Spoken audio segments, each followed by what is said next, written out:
Hubungan media dan demokrasi. Media adalah suatu alat perantara atau pengantar yang berfungsi untuk menyalurkan pesan atau informasi dari suatu sumber kepada penerima pesan. Demokrasi berasal dari bahasa Yunani, yakni dari kata demos dan kratos. Jika diartikan, keduanya memiliki makna kedaulatan dan rakyat.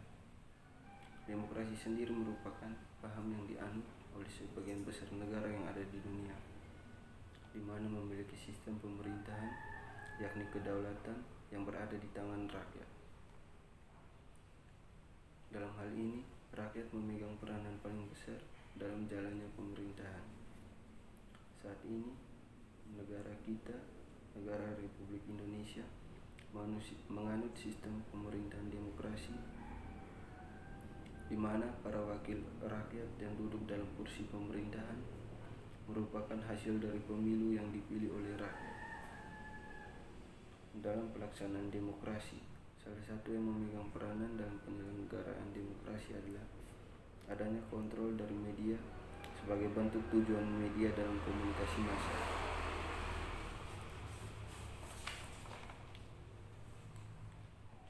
Hubungan media dan demokrasi. Sebagian besar masyarakat setuju bahwa demokrasi membutuhkan media berskala besar untuk menyelenggarakan komunikasi antara pemerintah dengan rakyatnya, antara elit dan non-elit. Secara ideal, memang dalam masyarakat demokrasi harus memiliki media yang bisa digunakan untuk menyediakan informasi publik dan berbagai proses dan hasil konsensus yang diperlukan masyarakat. Dengan media, masa kontinuitas penyebaran informasi publik dapat dijaga lewat penyebaran informasi politik. Berbagai penelitian tentang difusi inovasi menunjukkan bahwa dalam masyarakat yang sedang berkembang, media berskala besar memang dibutuhkan, karena media merupakan instrumen yang efisien untuk penyebaran informasi baru.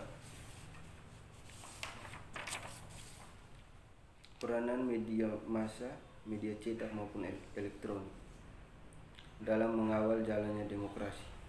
Yang pertama, media sebagai ruang publik. Media berperan sebagai ruang publik di mana setiap orang memiliki hak untuk berekspresi, berpendapat, atau bahkan melontarkan kritik terhadap jalannya sistem demokrasi. Media memungkinkan setiap orang untuk bisa masuk ke ruang publik sebagaimana dalam macam-macam komunikasi kelompok. Media dalam menjalankan tugasnya berperan membuka kesempatan seluas-luasnya kepada semua orang untuk bisa berekspresi di ranah publik. Tentunya ini merupakan peran sentral media dalam mengawasi jalannya demokrasi. Yang kedua, menghadirkan informasi. Pastinya, media selalu hadir dengan membawakan berbagai informasi kepada rakyat ramai. Dalam negara demokrasi, tentunya tidak ada batasan mengenai jenis informasi yang bisa diakses oleh masyarakat luas.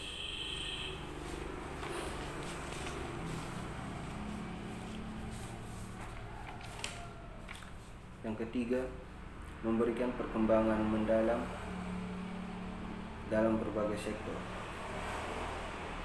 Rakyat tidak mungkin tahu bagaimana perkembangan negara dalam berbagai sektor tanpa kehadiran media. Dengan adanya media, rakyat tentunya akan disuguhkan berbagai informasi.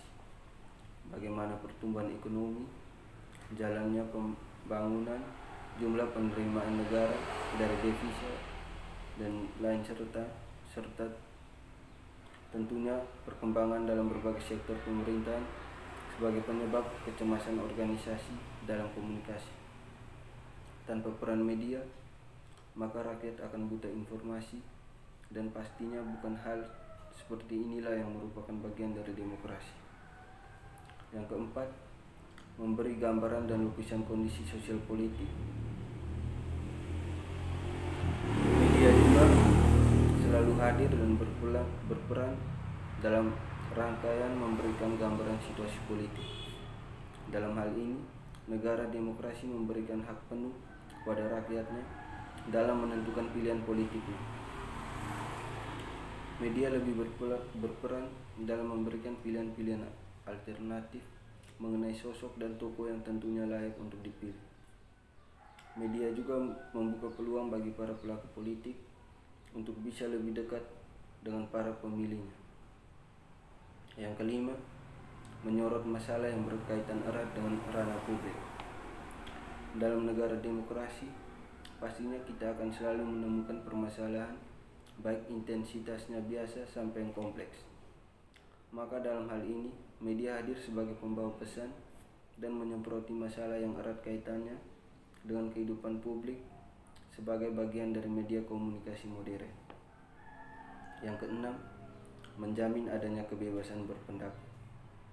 Sebagaimana yang telah dijelaskan pada poin awal, bahwa dalam negara demokrasi, kebebasan berpendapat memang harus dijunjung.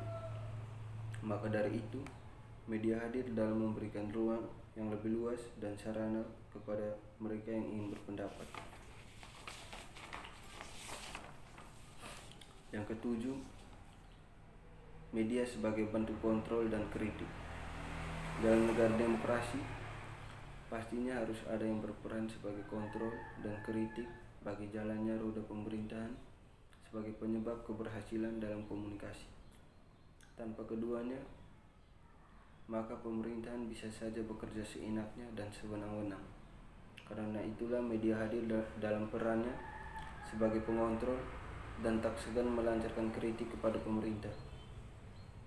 Inilah peran media yang harusnya dilakukan secara objektif dalam rangka menjalankan penyelenggaraan demokrasi sebagaimana mestinya. Yang kedelapan, munculnya pembaharuan. Tidak jarang juga media memberikan pembaharuan dalam hal pemikiran dan ide di berbagai bidang.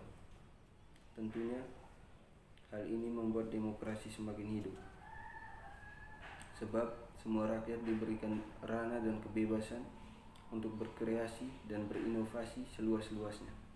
Apalagi di era digital seperti saat ini, pastilah peran media dalam menyediakan pembaharuan harus semakin ditingkatkan. 9. Perubahan budaya. Media juga memberikan pengaruh dalam perubahan budaya di masyarakat, sehingga tentunya masyarakat semakin belajar mengenai makna demokrasi. Terlebih lagi budaya dan demokrasi sudah seperti identitas bagi bangsa ini sebagai penyebab terjadinya konflik dalam komunikasi. Oleh sebab itu, meskipun terjadi perubahan budaya, namun dihadapkan dengan kehadiran media, maka perubahan tersebut bernilai positif, sehingga tentunya akan semakin membuat demokrasi berjalan sesuai dengan rulenya. Budaya merupakan bagian yang melekat umum. Ketika terdapat perubahan, bukan berarti hal tersebut mampu mengubah identitas kita. Sebab nyatanya kita tetaplah bangsa yang menjunjung tinggi nilai demokrasi.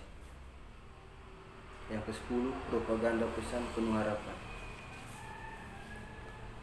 Ada kalanya ketika rakyat mulai kehilangan harapan akan kemajuan bangsa ini sebagai bagian dari komunikasi organisasi. Terlebih lagi ketika melihat para pemimpin, mereka banyak yang masuk bui, terutama terjerat kasus korupsi, yang pastinya sangat mempengaruhi psikologi rakyat. Mereka merasa bahwa telah gagal dalam memilih figur pemimpin, namun tentunya kegagalan ini bukan menunjukkan gagalnya demokrasi kita.